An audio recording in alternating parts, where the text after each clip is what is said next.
이것은 스승의 목소리이다. 외침과 어루만짐이다. 이 목소리가 회개하기를 원치 않는 사람들에게 말할 때에는 외침이 되고, 비록 불완전하더라도 하느님과 그분의 말씀을 찾아내려는 착한 뜻을, 하느님과 그분의 말씀을 찾아낸 다음에는 자기를 거룩하게 하려는 착한 뜻을 가진 사람들에게 말할 때에는 어루만짐이 된다. 이 사람들에게는 말씀이 친구의 어루만짐이 되고 예수의 축복이 된다. 17. 안식일에 에프라임 회당에서 말씀하시다. 1947년 1월 17일. 사도들이 다시 야곱의 마리아의 집에 다 함께 모여있는 것으로 보아 지금은 또 다른 안식일임이 분명하다.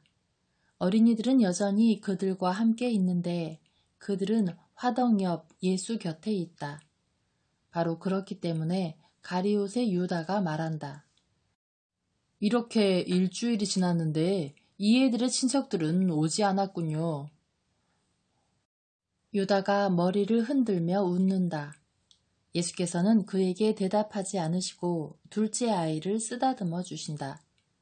유다는 베드로와 알페오의 야고보에게 묻는다. 그런데 자네들은 스켐으로 가는 두 길들을 따라 걸어갔다고 했지? 그래, 우리는 그렇게 말했어. 그렇지만 그것을 다시 생각해보니까 쓸데없는 일이었어. 분명히 노상 강도들은 번화한 길들로 지나가진 않을 거야. 특히 로마군의 분견대가 끊임없이 순찰하는 지금은 말이야. 야고보가 대답한다. 그럼 자네들은 왜 그 길로 갔나? 가룟 사람이 집요하게 묻는다. 글쎄, 우리는 이리로 가나 저리로 가나 똑같아. 그래서 우리는 그 길들로 간 걸세. 그런데 아무도 자네들에게 아무것도 말해줄 수 없었다는 거지? 우리는 아무에게도 묻지 않았네. 그러면서 자네들은 어떻게 그들이 지나갔는지 아닌지 알기를 기대할 수 있었나? 사람들이 어떤 길을 따라 걸어갈 때 깃발들을 가지고 다니거나 흔적들을 남기기라도 한단 말인가? 그렇지는 않을 걸세. 왜냐하면 그랬다면 우리는 적어도 우리 친구들에게는 발견됐을 거야. 그런데 반대로 우리가 여기 온 이래 그들 중 아무도 오지 않았잖아. 유다가 비꼬는 투로 웃는다. 우리는 왜 아무도 여기 오지 않았는지 그 이유를 알진 못하네. 선생님께서는 아시네. 그러나 우리는 몰라. 사람들이 우리처럼 지나간 흔적을 전혀 남기지 않고 사람들에게 알려지지 않은 곳으로 물러갈 때 그들의 은신처를 알아내지 않고는 아무도 그들에게 갈 수 없네. 지금 우리는 우리 형제가 우리 친구들에게 말씀하셨는지 알지 못하네. 알페오의 야고보가 참을성 있게 말한다. 자네는 그분께서 적어도 라자로와 니까에게는 말씀하지 않으셨다고 믿거나 우리에게 믿게 하겠다는 건가? 예수께서는 아무것도 말씀하지 않으신다. 그분께서는 한 아이의 손을 잡고 바깥으로 나가신다. 나는 아무것도 믿기를 원치 않아. 하지만 가령 자네가 말하는 대로라 해도 자네와 우리 중 아무도 우리 친구들이 오지 않는 이유를 판단할 순 없네. 그 이유들은 쉽게 이해할 수 있어. 아무도 사내들인과의 사이에 말썽이 생기기를 원치 않는 거야. 특히 부유하고 권세 있는 사람들은 더 그럴 거야. 그뿐이야. 우리는 우리 목숨을 거는 유일한 사람들이야. 유다, 공정하게 선생님께서는 우리 중 아무에게도 그분과 함께 남아있으라고 강요하지 않으셨네. 사내들이니 무섭다면 자네는 왜 여기 남아있나? 알페오의 야고보가 말한다. 그리고 자네는 언제고 자네가 가고 싶을 때 떠날 수 있네. 자네는 사슬에 묶여있지 않아. 제베데오의 아들인 다른 야고보가 말을 막는다. 아니야, 결코 안 돼. 우리는 여기 있어. 그리고 우리는 여기 남아 있을 거야. 가고 싶은 사람은 전에 떠났어야 했어. 지금은 안 돼. 선생님께서 반대하시지 않는다 해도 내가 반대하네. 베드로가 식탁을 주먹으로 치며 느리게 그러나 단호하게 말한다. 그건 왜? 자네가 뭔데? 자네는 선생님 대신 명령을 하고 싶어 하나? 가룟 사람이 그에게 거칠게 묻는다. 나는 선생님처럼 하느님으로서 이치를 따지지 않고 한 사람으로서 이치를 따지는 사람일세. 자네는 나를 의심하고 있나? 자네 지금 내가 배반자라고 생각하나? 유다가 흥분하며 말한다. 자네가 바로 말했네. 자네가 고의적으로 배반할 거라고 내가 생각해서가 아니야. 하지만 유다, 자네는 너무 생각이 없고 너무 변덕스럽네. 그리고 자네는 너무 많은 친구들을 가지고 있어.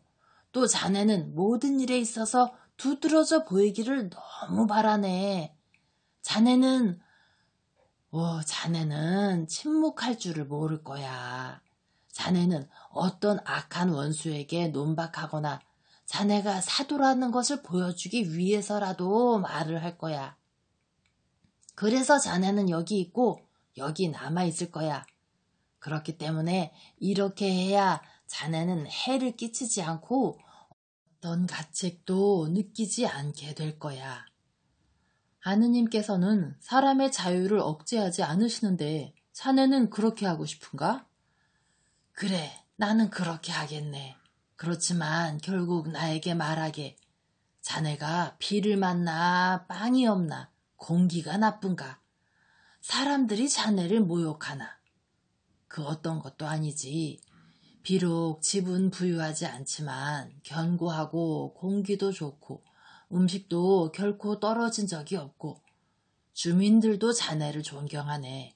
그런데 왜 자네는 감옥이라도 갇힌 것처럼 여기서 그렇게 안절부절을 못하나? 내 영혼이 미워하는 두 민족이 있고 내가 미워하는 셋째 민족은 민족도 아니다. 즉 세이르산의 주민들과 필리스티아인들과 스켐에 살고 있는 어리석은 백성이다. 나는 현자의 말로 자네에게 대답했네. 그런 내 생각은 옳으네. 이 사람들이 우리를 사랑하는지를 보게. 자네에게 솔직히 말하자면 나는 다른 사람들, 자네 고장 사람들이나 내 고장 사람들이 이 사람들보다 훨씬 더 나은 것 같지는 않네. 우리는 유다와 갈릴레아에서 돌팔매를 맞았는데 갈릴레아에서보다 유다에서 훨씬 더 많이 맞았고 다른 어떤 곳에서보다 성전에서 더 많이 맞았네. 나는 필리스티아인들의 지방에서나 여기서나 다른 어떤 곳에서 우리가 학대받았다고는 생각하지 않네. 다른 어디? 다행히 우리는 그 밖에 다른 곳에는 가지 않았네. 하지만 가령 우리가 다른 곳으로 가야 했다면 나는 자네들과 오지 않았을 것이고 앞으로도 오지 않을 걸세. 나는 더 부정 타기를 원치 않아. 부정을 탄다고? 시몬의 유다, 자네가 염려하는 것은 그게 아니네. 자네는 성전 사람들과 소원해지는 것을 원치 않는 거잖아. 그게 바로 자네를 괴롭히는 거야. 베드로, 알페오의 야고보, 필립보와 함께 부엌에 남아있는 열성당원 시몬이 조용히 말한다. 다른 사람들은 한 명씩 두 아이를 데리고 선생님에게로 갔다. 그것은 다툼을 피하려는 것이었으므로 공로가 되는 도망이었다. 아니야, 그것 때문이 아니야. 하지만 내가 시간을 낭비하고 바보들에게 지혜를 주기가 싫어서 그래. 생각해보게. 에르마스테오를 받아들였던 것이 무슨 유익이 있었나? 그는 가서 다시는 돌아오지 않았네. 요셉은 자기가 그와 헤어질 때에 그는 자기가 장막절에 돌아오겠다고 말했다는데 자네는 그를 봤나? 변절자. 나는 그가 왜 돌아오지 않았는지는 모르네. 그리고 나는 그를 판단할 수 없네. 하지만 나는 자네에게 묻겠네. 선생님을 떠나 그분의 원수가 된 사람이 그 사람뿐인가? 우리 유다인들 가운데 그리고 갈릴레아인들 가운데에는 변절자들이 없나? 자네는 그것을 증명할 수가 있어? 난 증명할 수 없지. 그건 사실이야. 하지만 나는 여기 있는 게 불편해. 만일 그들이 우리가 여기 있는 걸 안다면, 만일 그들이 우리가 안식일들에 사마리아인들의 회당에 갈 정도로 그들과 친밀하게 지낸다는 걸 안다면 그분께서는 그걸 원하셔. 만일 우리의 그런 행동들이 발각된다면 우리에게 화가 있을 걸세. 그 고발은 정당화될 거야. 자네의 말은 선생님께서 단죄받으실 거란 말이지. 하지만 그분께서는 이미 유죄 선고를 받으셨네. 그분께서는 사람들이 알기 전에 이미 유죄 판결을 받으셨어. 아니, 그분께서는 유다에서 유다인을 죽은 자들 가운데에서 일으키신 다음 유죄 선고를 받으셨네. 그분께서는 사마리아인이라고 그리고 세리들과 창녀들의 친구라고 미움받으시고 고발당하시네. 그분께서는 줄곧 그러셨네. 그리고 자네는 누구보다 그분께서 미움받으시는지 아닌지를 잘 알고 있네. 나타나엘, 자네 그 말 무슨 뜻인가? 자네 무슨 말 하고 싶은 거야? 그게 나와 무슨 상관이야? 내가 자네들이 아는 것보다 뭘 더 안다는 거야? 유다는 매우 흥분해 있다. 여보게 젊은이, 자네는 마치 적들에게 둘러싸인 생쥐처럼 보이네 그려. 하지만 자네는 생쥐가 아니고 우리는 자네를 잡아 죽이려고 몽둥이들을 들고 있지도 않네. 자네는 왜 그렇게 두려워하나? 만일 자네의 양심이 평화롭다면 자네는 왜 죄 없는 말에 그렇게 흥분하나? 바르톨로메오가 한 말 중 어떤 말이 자네를 그렇게 흥분하게 만드나? 그분 가까이에서 잠자고 사는 그분의 사도들인 우리가 그분께서 사마리아인, 세리, 죄인, 장녀를 사랑하시는 것이 아니라 그들의 영혼들을 사랑하시고 그 영혼들만을 돌보시며 바로 그런 이유만으로 그분께서 사마리아인들, 세리, 장녀들과 동행하시고 지극히 높으신 분만이 그분의 지극히 깨끗하신 아드님께서 사람들이고 죄인들인 우리가 쓰레기라고 부르는 것에 다가가셔야 할 때 어떤 노력을 기울이셔야 하는지를 아신다는 것을 아는 것보다 아무도 더 알지 못한다는 것이 사실이 아닌가. 여보게 젊은이, 자네는 아직 예수를 이해하지 못하고 알지 못하네. 자네는 바로 그 사마리아인 자신들, 필리스티아 사람들, 베니키아 사람들, 그리고 자네가 말하고 싶은 그 어떤 사람들보다 그분을 덜 아네. 베드로가 말한다.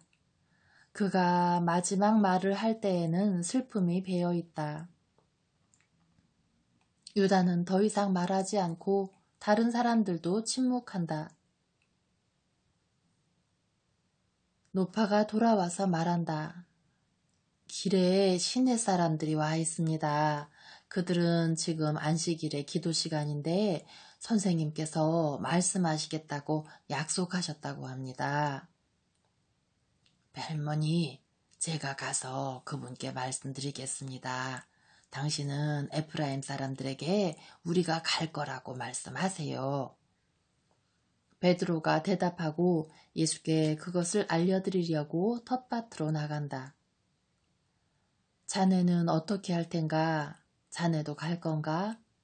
만일 자네가 가기를 원치 않으시면 그분께서 자네의 겁으로 인하여 슬퍼하시기 전에 밖으로 나가서 외출하게. 열성당원이 유다에게 말한다. 나도 자네들과 함께 가겠네. 여기서는 뭐 말을 할 수가 없구만. 내가 가장 큰 죄인이라도 된 것 같아. 내 말 한마디 한마디를 다 오해를 하니 원. 예수께서 부엌으로 들어오시자 그들은 말하기를 멈춘다. 그들은 길로 나가 에프라임 사람들과 함께 읍내로 들어간다. 그들은 회당 앞에 이르러서야 비로소 걸음을 멈춘다. 말라키가 회당의 문에 있다가 그들에게 인사하고 그들을 영접한다. 나는 사마리아 사람들의 기도 장소와 내가 다른 지방들에서 본 기도 장소들 간의 차이를 발견할 수 없다. 그곳들에는 항상 통상적인 등불들, 통상적인 독서대들이나 두루마리들이 놓여있는 선반, 회당장이나 회당장 대신 가르치는 사람의 자리 등이 있다. 만일 여기에 다른 점이 있다면 여기에는 다른 회당들보다 훨씬 적은 수의 두루마리가 있다는 점이다. 저희는 당신을 기다리면서 이미 기도를 드렸습니다. 만일 당신께서 말씀하고자 하신다면 선생님, 당신께서는 어떤 두루마리를 원하십니까? 나에게는 어떤 두루마리도 필요하지 않습니다. 또 당신들은 내가 설명하려고 하는 것을 가지고 있지 않을 것입니다. 예수께서 대답하신다. 그분께서는 사람들에게로 돌아서서 말씀을 시작하신다.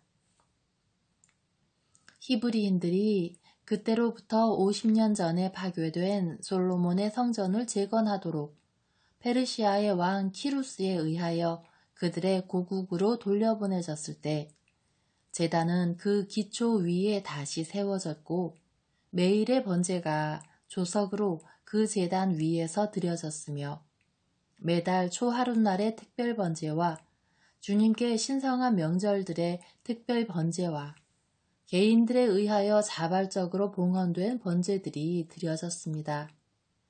나중에 예배의 필수적이고 불가결한 것을 복구한 다음에 그들은 그들이 귀환한 이듬해에 예배의 틀이라고 불릴 수 있는 것, 즉 외부적인 것을 다루기 시작했습니다.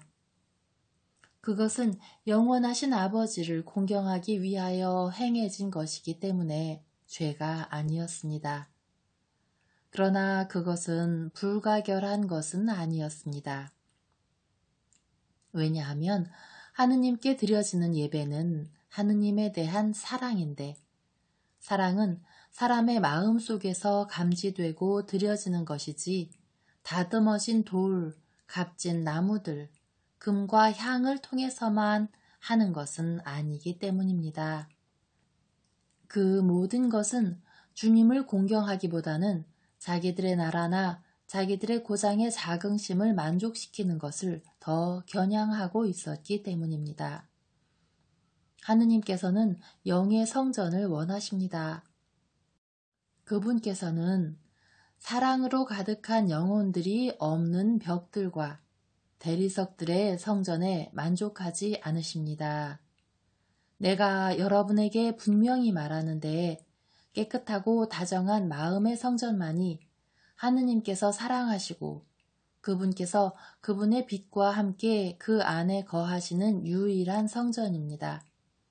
또한 자기들의 기도 장소들의 아름다움에 따라 지역들과 고을들을 구분하는 경연은 어리석은 것입니다. 왜 하느님께 기도드리는 집들에서 부유함과 장식들을 두고 경쟁합니까? 설사 유한한 것이 솔로몬의 성전과 모든 왕궁들을 합친 것보다 10배나 더 아름답다 한들 그것이 무한하신 분을 만족시켜 드릴 수 있겠습니까?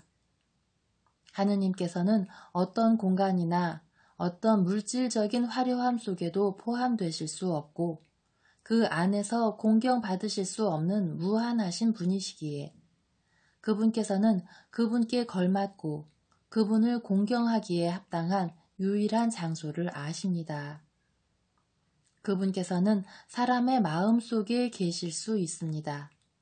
아니, 그분께서는 그것을 원하십니다. 왜냐하면 의인의 영혼은 사랑의 향기 속에서 그 위에 하느님의 영께서 맴도시는 성전이기 때문입니다. 또한 그것은 머지않아 삼위일체이신 영께서 지금 하늘에 계시는 것처럼 실제로 거하실 성전이 될 것이기 때문입니다.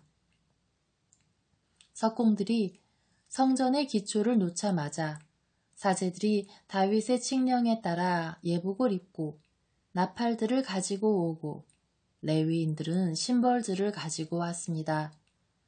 그리고 그들은 하느님께서는 선하시고 그분의 자비는 영원하시니 그분께서는 찬미 받으소서 하고 노래했습니다.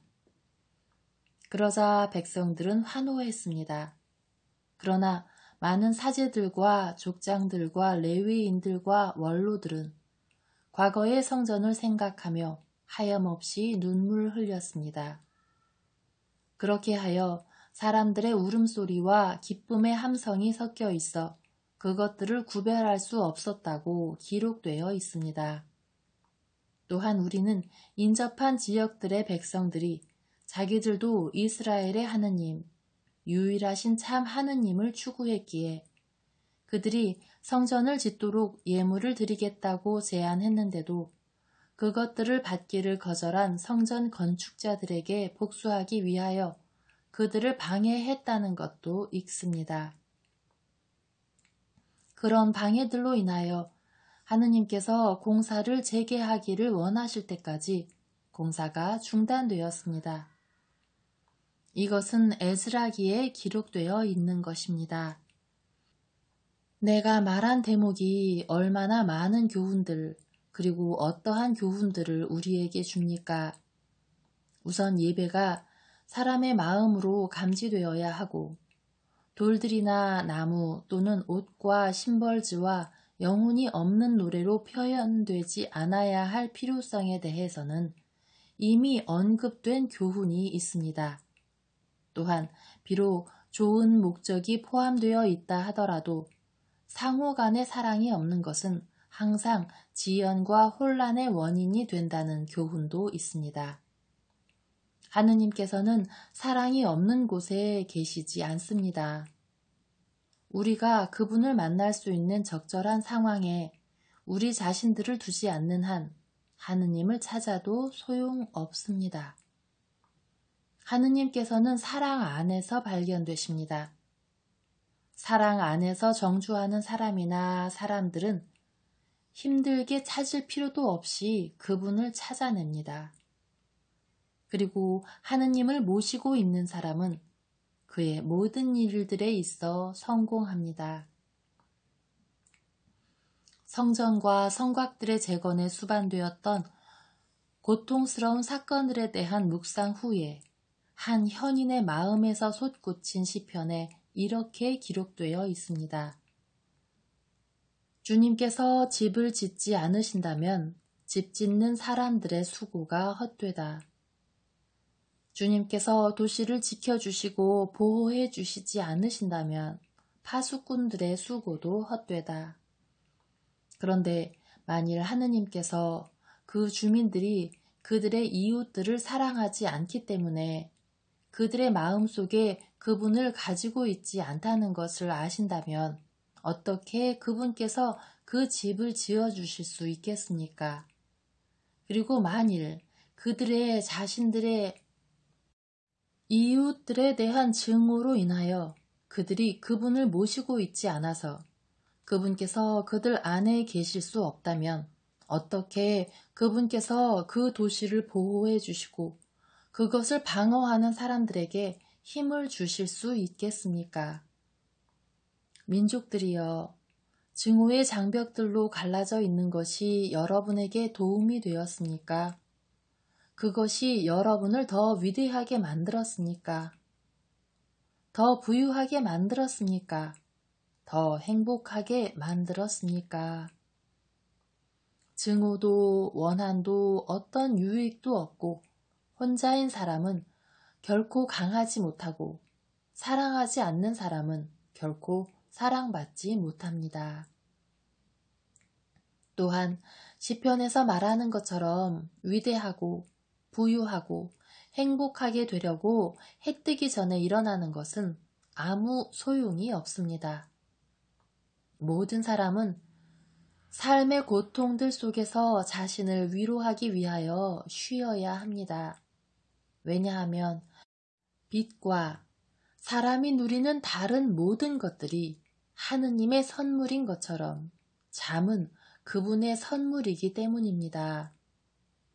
모든 사람이 휴식을 취해야 하지만 잠자든 깨어있든 사랑을 자기의 동반자로 가져야 합니다. 그러면 그의 일, 그의 가족, 그의 사업이 번창할 것이고 특히 그의 영혼이 번영하여 지극히 높으신 분의 자녀들과 그분의 나라의 상속자들의 왕관을 차지할 것입니다. 백성들이 호산나 찬미가들을 부르는 동안에 어떤 사람들은 과거를 생각하며 그리워했기 때문에 하염없이 울었다고 기록되어 있습니다. 그러나 그것은 소란한 외침 속에서 서로 다른 목소리들을 구별할 수 없었습니다. 사마리아의 자녀들이여, 그리고 유다와 갈릴레아의 아들들인 너희 내 사도들이여, 하느님의 새 성전이 영원한 기초들 위에서 솟아오르고 있는 요즘에도 호산나 찬미가를 부르는 사람들과 우는 사람들이 있습니다. 그리고 요즘에도 이를 방해하고 하느님을 찾을 수 없는 곳에서 그분을 찾는 사람들이 있습니다. 요즘에도 하느님의 명령이 아닌 키루스의 명령에 따라, 즉 영의 목소리들에 따라서가 아니라 세상의 명령에 따라 그것을 세우기를 원하는 사람들이 있습니다. 그리고 요즘에도 열등했던 과거, 참으로 선하지도 않고 지혜롭지도 않아서 하느님의 진노를 유발할 정도였던 과거에 대하여 어리석고 인간적인 그리움을 가지고 우는 사람들이 있습니다. 요즘에도 우리는 마치 우리가 빛의 날들에 있지 않고 여전히 오랜 옛날의 모호함 안에 있는 것처럼 그 모든 것들을 가지고 있습니다. 적어도 빛인 내가 말하고 있는 대상인 여러분만이라도 볼 수 있기 위하여 여러분의 마음을 빛을 향하여 열고 빛으로 여러분을 가득 채우시오. 지금은 모든 것이 재건되는 새 시대입니다. 그러나 그 시대로 들어오기를 거부하고 새 믿음의 성전을 짓고 있는 사람들을 방해할 사람들에게는 화가 있을 것입니다. 내가 그 성전의 모퉁이 돌이고 그래서 나는 그 돌들을 위한 회반죽을 만들기 위하여 나의 전체 자아를 그 성전에게 줄 것입니다.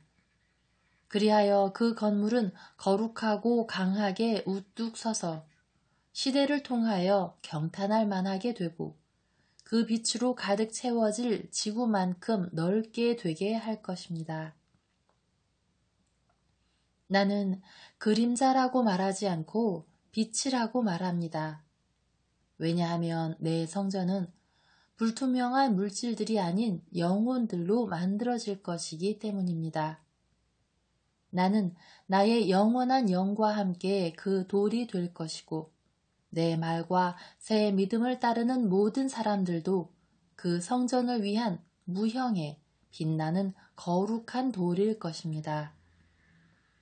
그리고 새 성전의 빛은 온 땅에 퍼질 것이고 성전을 지혜와 성덕으로 덮을 것입니다.